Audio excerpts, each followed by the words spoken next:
Greg says this: I just saw the news about Microsoft acquiring Inflection AI, which brought to mind your February 28th update, Mistral, Microsoft's investment, generative AI, and customer support. How does this development update your thinking on Microsoft's strategy or the foundation model more broadly? Foundation model market. Yeah, no, to me this is there's one obvious high level takeaway. And I wrote a long daily update about this yesterday that got into like the whole inflection thing's very weird. I also had my browser crash, and so I called it perplexity at one point. And everything then, about this is weird. well, so it's weird. So just a quick thing on inflection. Why is a startup buying 22,000 GPUs? With what? How are you getting leverage on that expense? And they didn't have an API. Like, it's not like they're getting other developers to use it. Like, they're trying to get a consumer product. The whole advantage of the cloud is that you only pay for what you use. So if you, as you're trying to get penetration and product market fit, and meanwhile your monthly visitors are like Stratechery level, like you're bearing this astronomical cost that it's like a foundry that builds up, spends $20 billion, and then it gets no orders for chips. Well, like let me try to summarize the mechanics of what happened there, and you can correct me if I'm wrong, but your breakdown on Stratechery was great, and it would be impossible to recapitulate in detail on this podcast, particularly like 45 minutes in. But what I took away from it was that Inflection raised a bunch of money and then spent all that money on 22,000 H100 GPUs from NVIDIA for reasons that aren't completely clear. And then when Inflection failed, the GPUs they'd purchased were still incredibly valuable. So Microsoft appears to have entered into a licensing agreement. Right. So just to be clear, the GPUs, that was the meat of the article, because it's just weird. Why are you buying this? And no, NVIDIA was an investor, so NVIDIA is very interested in them buying GPUs. And NVIDIA is also an investor in CoreWeave, where apparently the GPUs were housed, but it's actually managed by Microsoft. The whole thing is weird. The market is so warped. Well, it's so warped because NVIDIA controls it. And NVIDIA is not selling these GPUs in a free market. Jensen Huang is choosing who gets to buy GPUs. And so that's why my belief is they go to host DGX Cloud, you can get GPUs. Oh, CoreWeave, look at you, CoreWeave. Oh, you'll never compete with us. Here's a whole bunch of GPUs. Have a bunch. Oh, Inflection, we'll invest a bunch of money, but instead of renting GPUs, you got to buy a whole bunch of them and host them on CoreWeave over here. This is markets get screwed up when there's. To me, I mean, so Microsoft appears to have entered into a licensing agreement that will make Inflection products available on Azure, but will also allow Microsoft to use the 22,000 H100 GPUs. But it's crazy that Microsoft, a $3 trillion company, it speaks to how constrained the supply is for GPUs. If Microsoft needs to buy their way into GPU access through this like convoluted licensing agreement. Oh, wait, so sorry. I don't want to dwell on the GPUs because I don't know. No one knows the status of the GPUs in this deal. Okay. I don't think Microsoft did the deal for GPU access. It's more the GPU bit is really weird. And so I want to dive into it. And also my summary of Microsoft's motivations was like one tiny paragraph.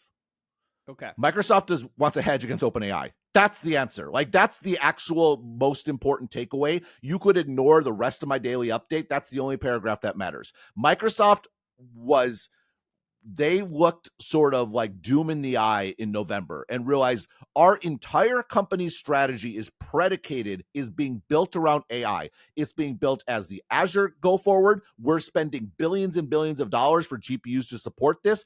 Every one of our products is integrating this. This is the key to our company going forward. Our market valuation, $3 trillion company, the last 1.5 trillion or whatever it is predicated on AI.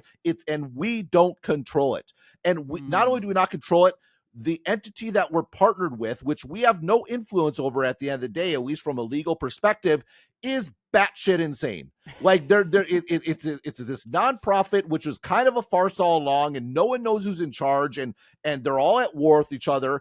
And what are we doing? How did we get ourselves in this position? Now, they muddled through that because at the end of the day, all that matters in AI right now is who has GPUs. Okay, like this is the takeaway of this episode as a whole. He who owns GPUs controls the world. That's not going to be the case forever. Like at some point, we're going to have enough GPUs in the world. At that, then the question is going to be energy, like who actually can power all this sort of stuff.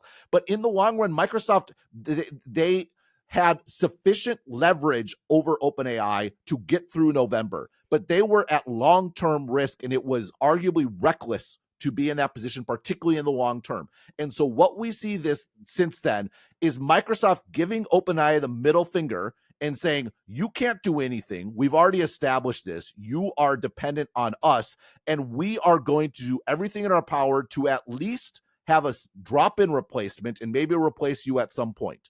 And so what they did in this point, they acquired a team, they acquired a model, license or not acquired or whatever. Sorry, they didn't acquire. Sorry, I have to use the right words.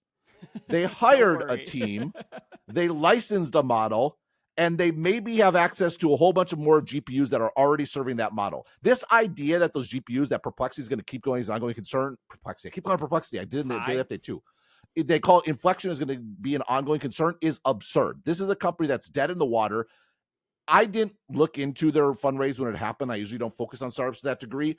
It was clear at the time it didn't make any sense. Like, again, this massive expenditure for a consumer-oriented model, if you don't blow up like ChatGPT did, you're dead. And they didn't, and they are. And so I'm not surprised that happened there.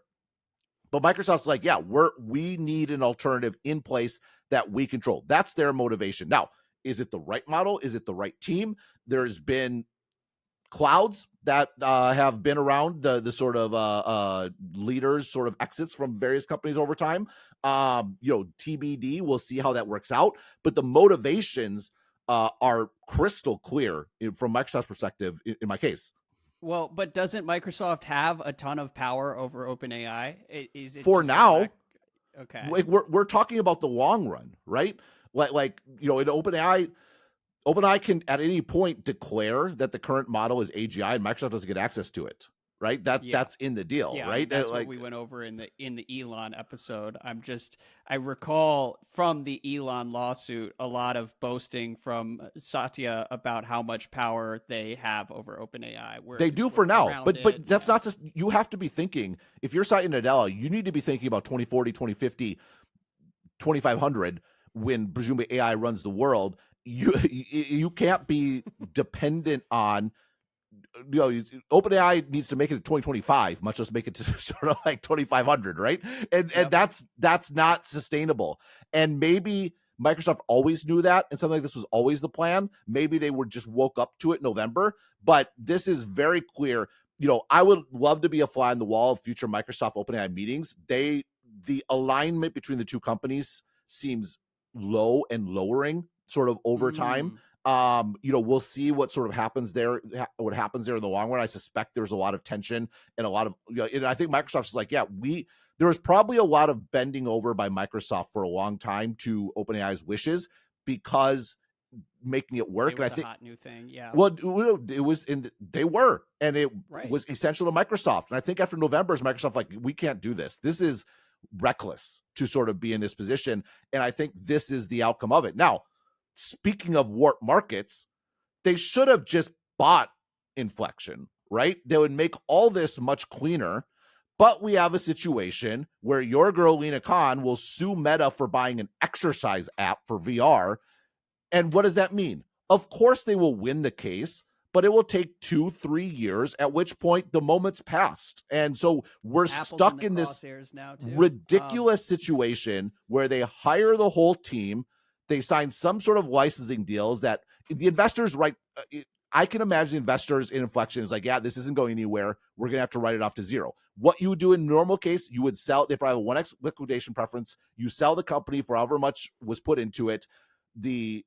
All the workers are compensated by getting very good jobs at a big company. They'll have an earnout of 4 years. You're like, this is how Silicon Valley works. You go out, you take a risk, you raise a bunch of money, and everyone's downside is protected. We talk about VC being downside of zero. Actually, it's mostly a downside if you get your money back, right? And you get your money back by the big company acquiring them. And whatever technology was built, maybe it's thrown away. Maybe it's actually rolled out to billions of people at once, which is great from a societal perspective. Sometime. What's that? I said I think Pi could still take off here. I'm not giving up hope. Right. No, like what's being, I mean, it's, but everyone realizes that, you know, there is no sort of logic being applied to the prosecution of acquisition in tech.